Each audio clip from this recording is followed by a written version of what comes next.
नमस्कार मित्रों, बालोत्रा आश्रम के ऑफिशियल यूट्यूब चैनल पर आप सभी का स्वागत है। हम लगातार रीट के लिए बाल विकास एवं शिक्षा शास्त्र का अध्ययन कर रहे हैं, जिसमें हमने अब तक बहुत सारे इकाई नंबर 1 को लगभग कंप्लीट की ओर लेकर जा रहे हैं। तो अब उसमें थोड़ा सा और टॉपिक बाकी है, तो उसी को आज हम आगे बढ़ाते हैं। यदि आपने हमारे इससे आगे वाले वीडियो नहीं देखे हैं तो उस लेक्चर को आप पूरा देख लीजिए, ताकि आपको ये लेक्चर है जो ये हमारा टॉपिक है ये आराम से समझ में आ सके।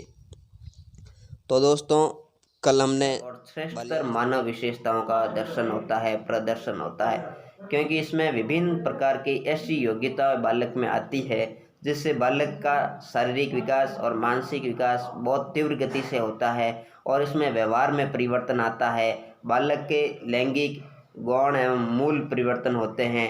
उन सभी में बालक में एक उच्चतर एवं श्रेष्ठ जो मानव विशेषता है वो उसमें विकसित होती है। बालक एक इसका यहाँ पर लगभग पूर्ण समाजीकरण होने लगता है। तो बालक का जो उच्चतर एवं श्रेष्ठ मानव विशेषताएं होती है वो किशोरावस्था में बाहर आती है। इसलिए स्टेनले हॉल ने इस अवस्था को नया जन्म कहा है कि किशोरावस्था है वो एक बालक का नवीन जन्म है। फिर हम बात करते हैं कि स्किनर की। तो स्किनर ने इसकी परिभाषा देते हुए ये कहा है कि किशोरावस्था को किशोरों में निर्णय का कोई अनुभव नहीं होता। मतलब ये होता है कि बालक इससे पहले बाल्यावस्था में होता है, फिर वो किशोरावस्था में आता है, तो इसमें बालक के पास कोई निर्णय लेने का अनुभव नहीं होता है। यहाँ पर वो विभिन्न प्रकार की समस्याओं से जूझता है और उसका समाधान करना सीखता है। इसमें तार्किक अमूर्त चिंतन का विकास होता है। इसलिए धीरे धीरे इसमें किशोरों में निर्णय का अनुभव नहीं होता है, धीरे धीरे अनुभव बढ़ता है। तो दोस्तों, इसके बाद में एक हेडो कमेटी है, उन्होंने भी अपने किशोरावस्था के बारे में एक परिभाषा दी है। तो हेडो कमेटी ने इसकी परिभाषा देते हुए ये कहा है कि 11-12 वर्ष का जो बालक होता है, तो 11 वर्ष बालक के 11-12 वर्ष की आयु में बालक के नसों में एक ज्वार उठना प्रारंभ हो जाता है। मतलब उनमें एक विभिन्न प्रकार के जो ज्वार उठता है, उनमें एक प्रेरणा विभिन्न प्रकार की होती है, जिसे हम किशोरावस्था कहते हैं। बालक का जो इस समय उनके विचारों में विभिन्न प्रकार के उसके नशों में जो उनके रग रग में एक ज्वार उठना प्रारंभ करता है। ये बाल्यावस्था के अंत में और किशोरावस्था के प्रारंभ में ये प्रक्रिया शुरू हो जाती है। इसलिए हेडो कमेटी ने इसको 11-12 वर्ष की आयु में और नसों में जो ज्वार उत्पन्न होता है, ज्वार उठना प्रारंभ होता है, उसे किशोरावस्था कहा है। तो दोस्तों, इसके बाद में हम बात करते हैं कि जर्शील्ड है वो एक अच्छे मनोवैज्ञानिक हुए हैं, उन्होंने भी परिभाषा दी है। तो उन्होंने कहा है कि जो किशोरावस्था वह समय है जिसमें कोई विचारशील व्यक्ति बाल्यावस्था से परिपक्वता की ओर संक्रमण करता है। मतलब ये है कि एक कर्म है। जैसे बालक सबसे पहले शैशवावस्था में आता है, उसके बाद में बाल्यावस्था में आता है, बाल्यावस्था के बाद में वो किशोरावस्था में आता है और किशोरावस्था में बालक का लगभग संपूर्ण परिपक्व हो जाता है। उसके जननांग, प्रजननांग और जितने भी उसके अंग होते हैं उन सभी का परिपक्वता को प्राप्त कर लेता है बालक। तो जर्शील्ड ने इसको बाल्यावस्था से परिपक्वता की ओर बढ़ने वाली आयु का है, समय का है। तो किशोरावस्था के बारे में जर्शील्ड ने ये कहा है कि जो बालक है उसकी विचारशील कोई भी व्यक्ति होता है, उसका जो एक वह समय है जिसमें वह बाल्यावस्था से परिपक्वता की ओर संक्रमण करता है। इसके बाद में ब्रिंग तथा हंट ने भी किशोरावस्था की एक सर्वश्रेष्ठ विशेषता बताई है, जिसमें उन्होंने एक शब्द में व्यक्त किया है कि जो परिवर्तन होते हैं, जो शारीरिक रूप से हार्मोन्स एवं विभिन्न प्रकार के जो बालक में परिवर्तन होते हैं, उसे किशोरावस्था की एक सर्वश्रेष्ठ परिवर्तन या विशेषता बताई है, जो है परिवर्तन। तो परिवर्तन का नाम आए तो हमें समझ लेना चाहिए कि हंट ने जो है इसकी बहुत बड़ी एवं सर्वश्रेष्ठ परिभाषित करते हुए किशोरावस्था की सर्वश्रेष्ठ विशेषता केवल एक शब्द में व्यक्तित की, एक शब्द में अभिव्यक्त किया, उसका नाम है परिवर्तन। तो दोस्तों, जर्शील्ड के बाद में हम ब्लेयर, जोन्स एंड सिम्पसन, इन तीनों ने जो इसकी परिभाषा बताई है, इसकी परिभाषा के बारे में हम बात करते हैं कि इन्होंने क्या क्या परिभाषाएं बताई। तो ब्लेयर, जोन्स एंड सिम्पसन, ये तीनों मनोवैज्ञानिक, इन्होंने किशोरावस्था की एक बहुत ही अच्छी परिभाषा बताई है कि इन्होंने कहा है कि ये एक क्रमिक रूप से चलती है। कैसे चलती है कि किशोरावस्था है वह प्रत्येक व्यक्ति के जीवन में वह समय है, मतलब ये है कि ये प्रत्येक व्यक्ति के जीवन में किशोरावस्था अवश्य आती है जिससे वह पूर्ण परिपक्वता को प्राप्त कर लेता है। तो यह है कि बाल्यावस्था के अंत में प्रारंभ होती है, किशोरावस्था है वो एकदम नहीं आती है, ये बाल्यावस्था के अंत में अंतिम वर्षों में प्रारंभ होती है और प्रौढ़ावस्था के प्रारंभ होने से पहले समाप्त हो जाती है। मतलब जो अवस्थाएं है हमारे मानव विकास की अवस्थाएं, बाल्यावस्था, किशोरावस्था एवं प्रौढ़ावस्था, तो इन्होंने ये कहा है कि जो बाल्यावस्था है उसके अंतिम वर्षों में ये प्रारंभ होती है और प्रौढ़ावस्था के प्रारंभ होने से पहले ये समाप्त हो जाती है। तो ये ब्लेयर, जॉन्स एंड सिम्पसन ने इसकी परिभाषा दी है। उन्होंने ये कहा है कि जो बाल्यावस्था और प्रौढ़ावस्था के मध्य का जो समय है उसे इन्होंने किशोरावस्था कहा है। फिर वैलेंटीन ने बहुत ही अच्छी चर्चित एक परिभाषा दी है जिन्होंने ये कहा है कि इस अवस्था में बालक में अपराध की प्रवृत्ति विकसित हो जाती है यदि बालक के ऊपर समय समय पर ध्यान नहीं दिया जाता है। तो मतलब ये कहा है कि इन्होंने ये समय बहुत नाजुक होता है जिसमें अपराध का विकास, अपराध की प्रवृत्ति का विकास बहुत ही आसानी से एवं कम समय में हो सकता है। इसमें बालक विभिन्न प्रकार की बातें आसानी से सीख सकता है। ये किशोरावस्था सीखने का बहुत अच्छा समय है। इसीलिए वैलेंटाइन ने कहा है कि किशोरावस्था अपराध प्रवृत्ति के विकास का सबसे नाजुक समय है। जो किशोरावस्था है वो उसमें अपराध की प्रवृत्ति यदि ध्यान नहीं दिया जाता है, शिक्षक उस पर ध्यान नहीं देता है, तो ये बहुत नाजुक स्थिति है जिसमें अपराध की प्रवृत्ति को बालक बहुत जल्दी सीख लेता है। तो रॉस है, इसके बाद में मनोवैज्ञानिक रॉस ने भी किशोरावस्था को शैशवावस्था का पुनरावर्तन कहा है। रॉस की हमने बाल्यावस्था की भी परिभाषा पढ़ी थी। उन्होंने बाल्यावस्था को भी क्या कहा था कि मिथ्या परिपक्वता का काल है। बाल्यावस्था है वो मिथ्या परिपक्वता का काल है।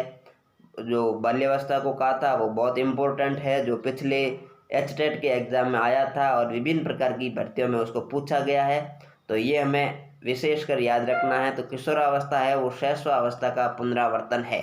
शैशवावस्था का पुनरावर्तन कैसे है कि शैशवावस्था में भी संवेग अस्पष्ट होते हैं, अस्थिर होते हैं, बार बार बदलते हैं सामवेगिक रूप से।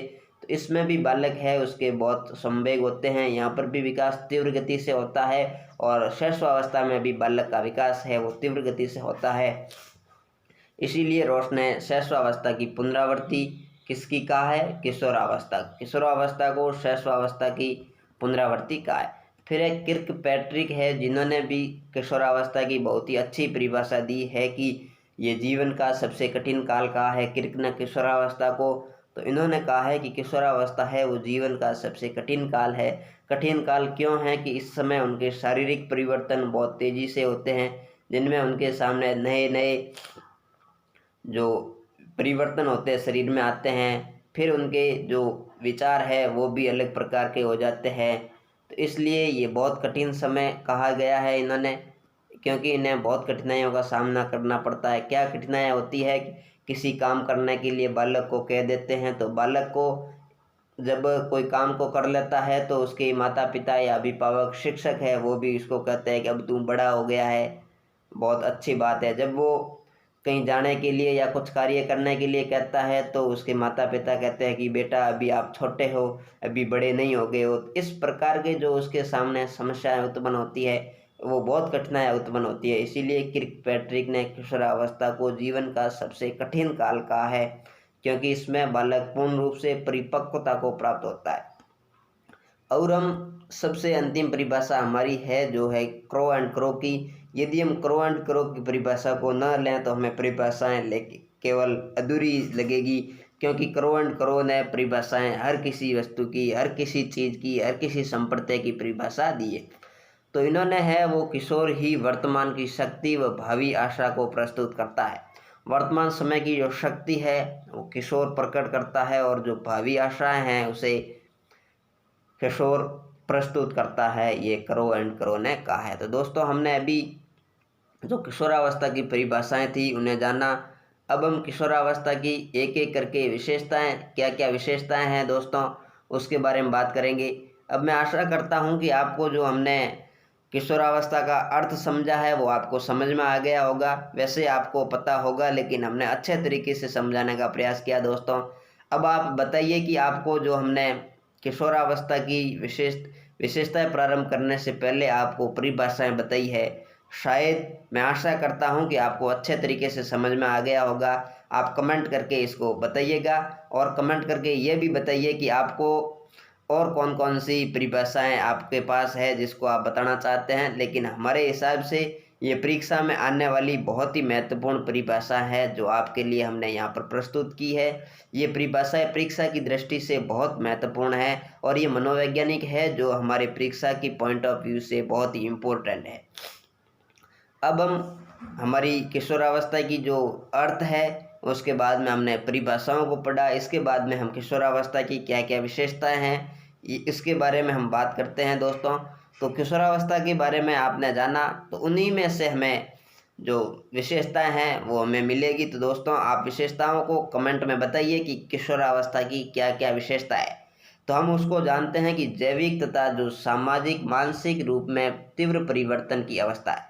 इस समय बालक के जो मानसिक एवं जैविक रूप से जो भी उसके परिणन तथा विभिन्न प्रकार की जो परिवर्तन होते हैं वो बहुत तीव्र गति से होते हैं, इसलिए जैविक तथा मानसिक रूप से तीव्र परिवर्तन की अवस्था किशोरावस्था को कहा जाता है। इसमें तीव्र व गुणात्मक रूप से शारीरिक विकास होता है, क्योंकि इसमें बालक के प्रजनन शक्ति एवं प्रजनन योग्यता का विकास होता है। बालिकाओं में मासिक धर्म का इसमें जो प्रारंभ होता है, ये सारे गुण हैं वो तीव्रता से प्रारंभ होते हैं। बालक में जो गौण है मुख्य यौन गुण हैं वो इसमें विकसित होते हैं, जैसे बालकों में लड़कों में दाढ़ी मूंछ का आना, लड़कियों के स्तन का वृद्धि होना एवं आवाज़ का पतली पड़ना, ये सारे जो भी मासिक धर्म का आना, ये सारे जो इसके गुण हैं वो तीव्रता से इस अवस्था में विकसित होते हैं। इसलिए शारीरिक विकास है वो तीव्र व गुणात्मक रूप से विकसित होता है, मल्टीप्लाई के रूप में वो हमें देखने को मिलता है। इसके बाद में बाल्यावस्था एवं प्रौढ़ावस्था के मध्य का संधि काल है। ये बाल्यावस्था और प्रौढ़ावस्था के मध्य का ये काल है। इसमें कल्पना शक्ति में वृद्धि होती है, बालक कल्पनाओं में खोया रहता है, बालक हर चीज़ का जो हाइपोथेटिकल है वो हो जाता है, परिकल्पनाओं में रहता है, कल्पनाएं करता है कि मैं ऐसे लगता हूँ, सभी मुझे ही देखते हैं, इस प्रकार का। फिर इसमें बालक में आत्म सम्मान एवं आत्म स्वीकृति की भावना उत्पन्न हो जाती है, बालक को अपने आप में कॉन्फिडेंस आ जाता है, वो अपने आप को सम्मान देना प्रारंभ करता है। इसके बाद में हम परिभाषाओं की बात करें तो इसमें यौन विकास तथा विषम लिंगी समूह है उसमें रुचि लेना प्रारंभ कर देता है बालक। इसमें हमने पहले भी बात की थी कि यौन विकास है वो तीव्रता से होता है, बालकों में यौन विकास का जो यौन विकास है उसका तीव्रता से विकास होता है, और बालक में विभिन्न प्रकार के जो गुण हैं हार्मोन्स हैं वो रिलीज होते हैं, और बालक में एक विभिन्न प्रकार के जो है गुण उत्पन्न होते हैं। तो यौन विकास तीव्र गति से होता है और विषम लिंगी समूह में रुचि लगता है। लड़का है वो लड़की से मित्रता करना चाहेगा, और लड़कियां हैं वो इस आयु में लड़कों से मित्रता करनी चाहेगी, क्योंकि ये आयु है वो ऐसी ही है, क्योंकि इस आयु को हम आगे कहेंगे कि उलझन की अवस्था है, ये घनिष्ठ और व्यक्तिगत मित्रता की अवस्था है। तो इसमें विषम लिंग के बालक और बालिकाएं हैं वो एक दूसरे से प्रेम करते हैं, एक दूसरे से मिलते हैं, एक दूसरे के साथ समय व्यतीत करना उसको अच्छा लगता है।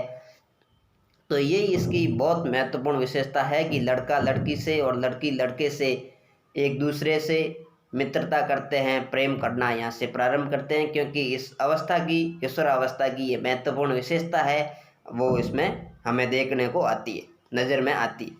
इसके साथ ही अमूर्त चिंतन की अवस्था है ये। यहाँ पर बालक, हमने बाल्यावस्था में बात किया था कि बालक में तार्किक चिंतन तो होता ही है, लेकिन उसके सामने जो वस्तु होगी, उसके सामने जो कॉन्सेप्ट होगा मूर्त रूप में, उस पर वो तार्किक चिंतन करेगा। लेकिन इधर बालक जो उसके सामने नहीं है उसके बारे में भी चिंतन करने लग जाएगा। तो बालक में इधर है वो इस अवस्था में अमूर्त चिंतन की योग्यता विकसित हो जाती है। फिर बालक है वो इधर दल भक्ति करता है, वीर पूजा की अवस्था कहा जाता है। इसमें बालक का जो दल है, टोली है, उसका जो नायक है अपने ही आयु के बालकों की वो बातों को मानता है। अपने माता पिता के साथ वो अधिकतर अपने दोस्तों के साथ रहना प्रारंभ कर देता है और दोस्तों की बातों को मानता है। जो अपना दल है उसकी भक्ति करता है, तो वो माता पिता से अच्छे तरीके से अपना जो है तालमेल नहीं बैठा पाता है, क्योंकि इस समय की आयु है कि बड़े कहते हैं कि कभी कहते हैं आप बड़े हो गए हैं, कभी कहते हैं आप छोटे हो गए हैं। इसीलिए इस अवस्था में बालक काफ़ी उलझन में रहता है, और इस अवस्था में बालक उलझन में रहता है और कहता है कि अपने माता पिता को और अपने से बड़े हैं उनको ये अक्सर कहता हुआ हमने सुना होगा कि आप मुझे कभी समझ नहीं पाएंगे, अब मैं अपने हिसाब से कार्य करूँगा। ये सारी इस अवस्था में उलझन की अवस्था है कि कभी मैं छोटा बन जाता हूँ, कभी बड़ा बन जाता हूँ, क्या प्रॉब्लम है, ये उसके समझ में नहीं आता, इसलिए उलझन में रहता है। फिर हमने बात की कि क्रिक पैट्रिक ने हमें एक परिभाषा दी थी कि जीवन का सबसे कठिन काल किशोरावस्था को कहा जाता है। कठिन काल क्यों कहा जाता है? क्योंकि इसमें जो समायोजन होता है वो बड़ी मुश्किल से होता है। समायोजन करने में बालक को बहुत दिक्कत होती है, इसलिए ये सबसे कठिन काल है। घनिष्ठ और व्यक्तिगत मित्रता की अवस्था होती है। बालक अपने उम्र के विषम लिंगी बालकों एवं समूह में रुचि रखता है और उनके साथ मित्रता करता है, तो ये घनिष्ठ एवं व्यक्तिगत मित्रता की अवस्था होती है। जीवन दर्शन का पूर्ण विकास हो जाता है। बालक को इस अवस्था में पूरी बात का जानकारी ये हो जाती है कि हम कौन हैं, हमारा जीवन कहाँ से प्रारंभ होता है, किस तरह से जीवन दर्शन का संपूर्ण विकास बालक का यहाँ हो जाता है। और बालक यहाँ पर अगर उसका परिवार धार्मिक है तो धार्मिक एवं भगवान में रुचि लेना भी प्रारंभ कर देता है। दोस्तों, इसके बाद में बालक में आत्म संप्रत्यय का जो आत्म प्रत्यय या स्व प्रत्यय है उसका पूर्ण विकास हो जाता है। बालक अपने आप को जानने लग जाता है, ये उसका विकास है वो हो जाता है।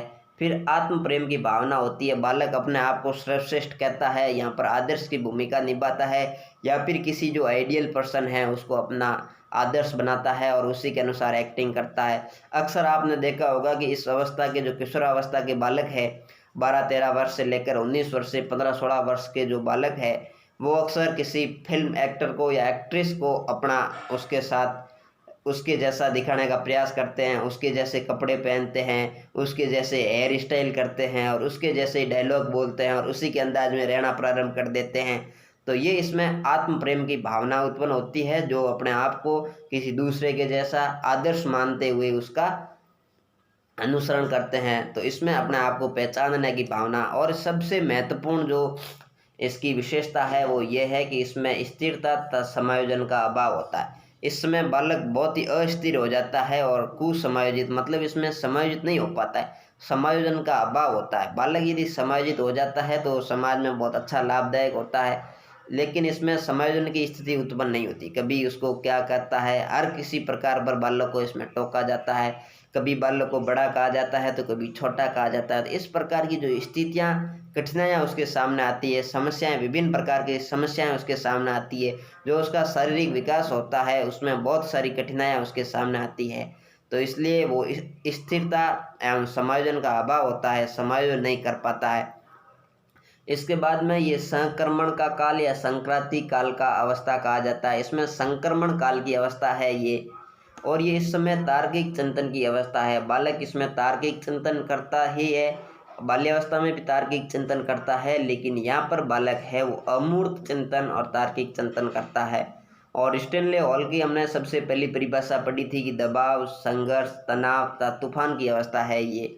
बालक इसमें अपने आप पर दबाव महसूस करता है कि अगर मैं ऐसा हूँ तो लोग मुझे क्या कहेंगे। अगर उसने शर्ट पहन लिया है, शर्ट के ऊपर अगर गंदा हो गया है या भद्दा लग गया है, तो बालक अपना आप पर दबाव महसूस करता है कि मैं भद्दा लग रहा हूँ, अच्छा नहीं लग रहा हूँ।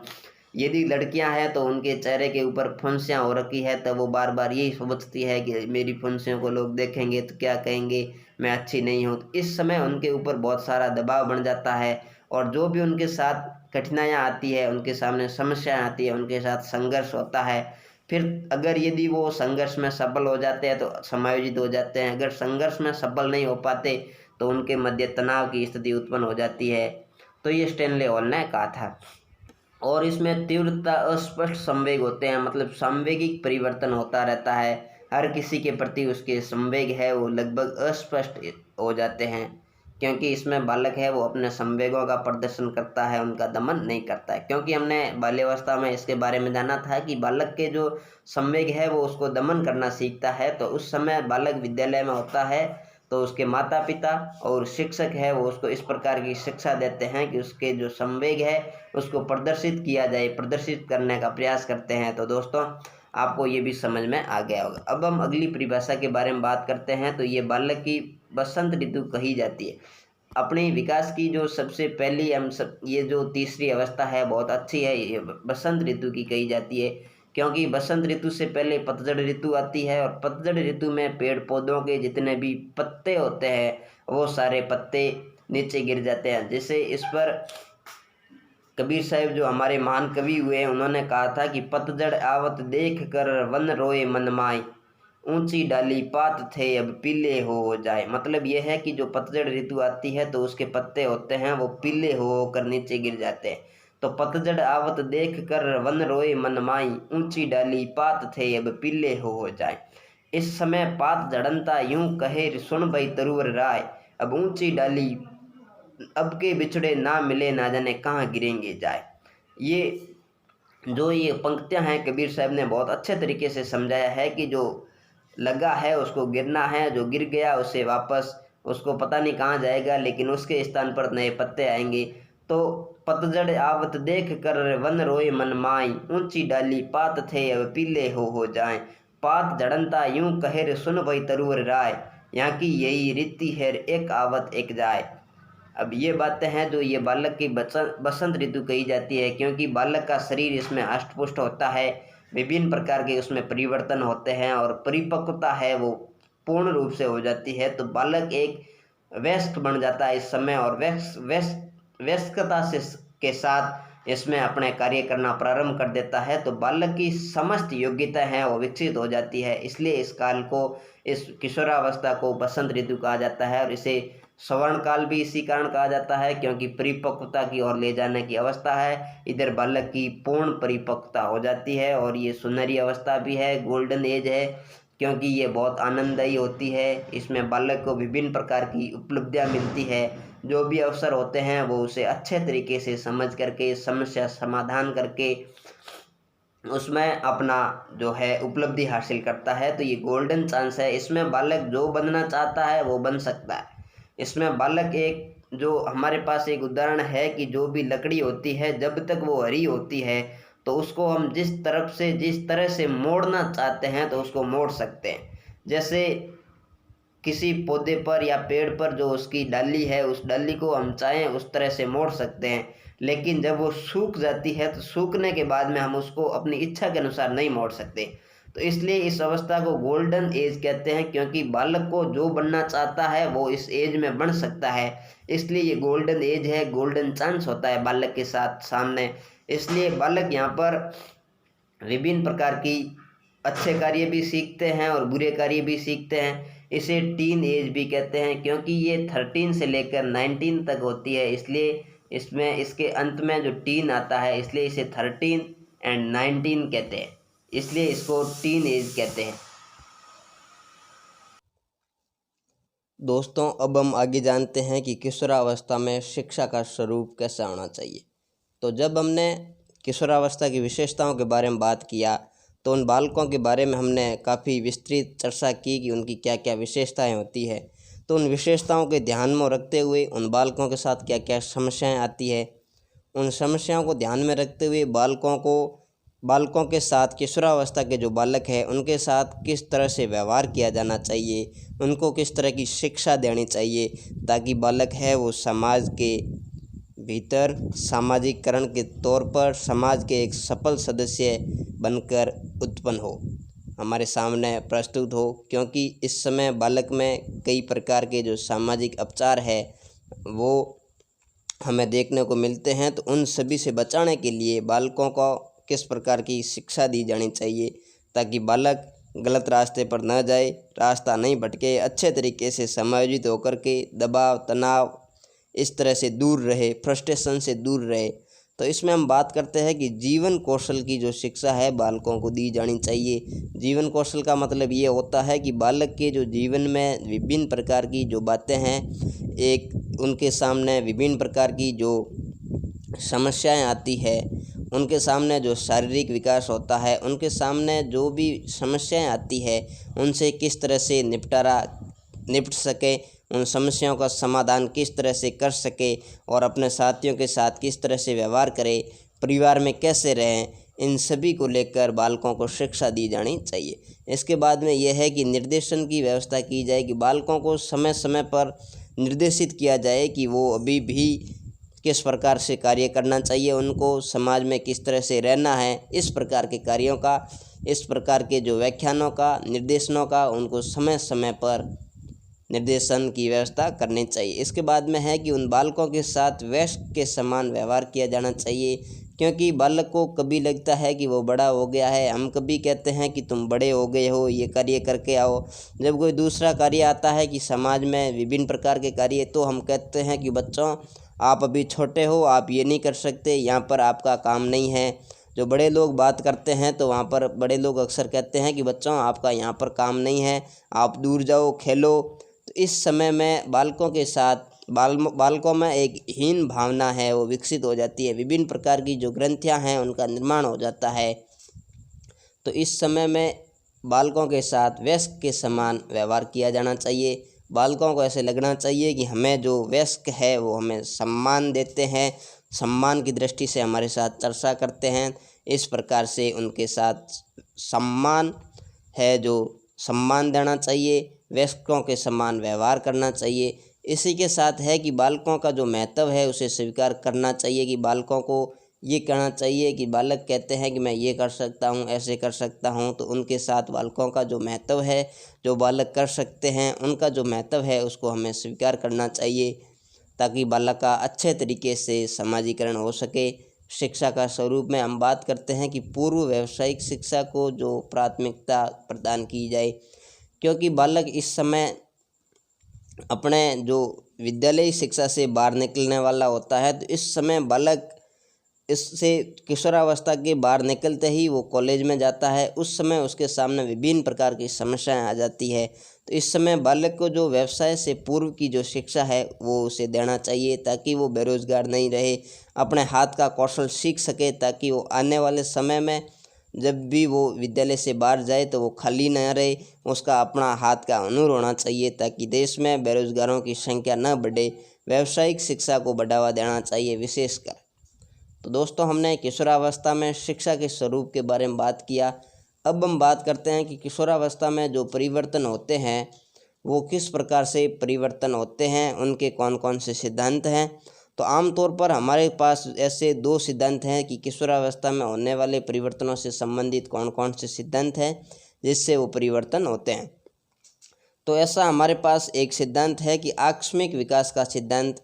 ये सिद्धांत ये मानता है कि जो भी विकास होते हैं वो एकदम होते हैं, अचानक होते हैं, उसके लक्षण जो भी है वो एकदम प्रकट होते हैं।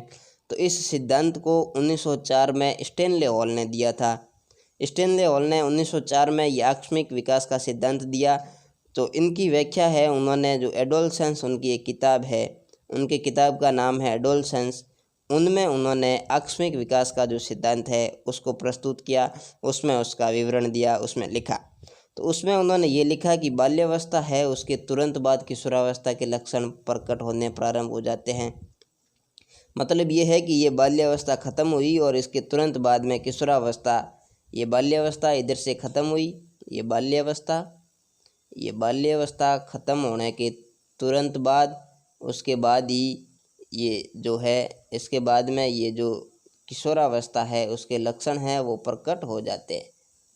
तो ये उन्होंने अपने सिद्धांत में कहा है कि उन्होंने कहा कि जो लक्षण हैं वो तुरंत हमारे सामने प्रकट हो जाते हैं। तो ये सिद्धांत है वो स्टैनले हॉल ने दिया। कब दिया दोस्तों, तो कमेंट में बताइए। 1904 में दिया। और इनकी कौन सी किताब थी जिसमें उन्होंने इस सिद्धांत का है जो विवरण दिया, वर्णन किया, कमेंट में बताइए दोस्तों कौन सी किताब थी जिसके बारे में हमने बात किया। तो हम बात करेंगे तो इनकी किताब की नाम थी एडोलसेंस। अब हम इसके दूसरे सिद्धांत की बात करेंगे कि जो बालक में परिवर्तन होते हैं वो किस तरह से होते हैं। तो दोस्तों, दूसरा जो परिवर्तन होता है बालक में उसको लेकर हम बात करें तो दूसरा है कि क्रमिक विकास का सिद्धांत। ये सिद्धांत के उनके विपरीत है। ये सिद्धांत मानता है कि बालक में जो विकास है वो एक क्रम से दूसरे क्रम में जाता है, क्रमों में होता है, विकास है वो क्रमिक रूप से होता है।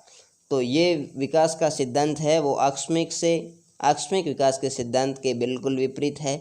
ये ऐसे मानता है कि जो भी विकास के जो लक्षण हैं जो प्रकट होते हैं वो धीरे धीरे प्रकट होते हैं, एकदम तुरंत प्रकट नहीं होते। तो इस जो सिद्धांत है इसके समर्थकों में किंग है, मनोवैज्ञानिक किंग, मनोवैज्ञानिक थॉर्नडाइक जिन्होंने प्रयास एवं त्रुटि का सिद्धांत दिया था, फिर होलिंगवर्थ है। ये तीनों जो मनोवैज्ञानिक है ये मानते हैं कि जो विकास है वो एक क्रमिक रूप से होता है। इनका मानना है कि विकास है वो एकदम प्रकट नहीं होता है, वो अचानक उत्पन्न नहीं होता है। किशोरावस्था में होने वाले परिवर्तन अचानक उत्पन्न नहीं होते। ये अचानक उत्पन्न नहीं होते तो कैसे उत्पन्न होते हैं? तो दोस्तों इसके बारे में इन मनोवैज्ञानिकों का मानना है कि ये परिवर्तन है वो उत्तर बाल्यावस्था में धीरे धीरे प्रकट होते हैं और किशोरावस्था के प्रारंभ में स्थायित्व प्राप्त कर लेते हैं। तो इनका मानना है कि जो उत्तर बाल्यावस्था है, बाल्यावस्था को हमने दो भागों में बांटा था कि बाल्यावस्था है एक प्रारंभिक बाल्यावस्था होती है और एक उत्तर बाल्यावस्था होती है। तो उत्तर बाल्यावस्था के जो अंतिम वर्ष होते हैं जो 11-12 वर्ष, उस समय ही ये धीरे धीरे जो लक्षण है वो प्रकट होने प्रारंभ कर लेते हैं और वो धीरे धीरे किशोरावस्था में प्रवेश करते हैं। तो वो सिद्धांत है जो लक्षण है वो किशोरावस्था के प्रकट होने और बाल्यावस्था में उत्तर बाल्यावस्था में वो प्रकट होते हैं, धीरे धीरे प्रकट होने लगते हैं और उसके बाद में किशोरावस्था में वो स्थायित्व प्राप्त करते हैं। तो दोस्तों हमने इन सभी बातों के बारे में अपनी बात की और किशोरावस्था को अच्छे तरीके से समझने का प्रयास किया। अब आपने हमारे इस चैनल को सब्सक्राइब नहीं किया है तो दोस्तों प्लीज़ इस चैनल को सब्सक्राइब कर दीजिए। यह आपका अपना चैनल है और आपको यदि हमारा वीडियो अच्छा लगा हो तो इसको प्लीज़ लाइक कर दीजिए और अपने मित्रों के साथ शेयर कीजिए, क्योंकि हमने बहुत ही अच्छे तरीके से और एग्ज़ाम के पॉइंट ऑफ व्यू से बहुत अच्छे तरीके से समझाया है जो आपके काम आ सके, आपके मित्रों के काम आ सके।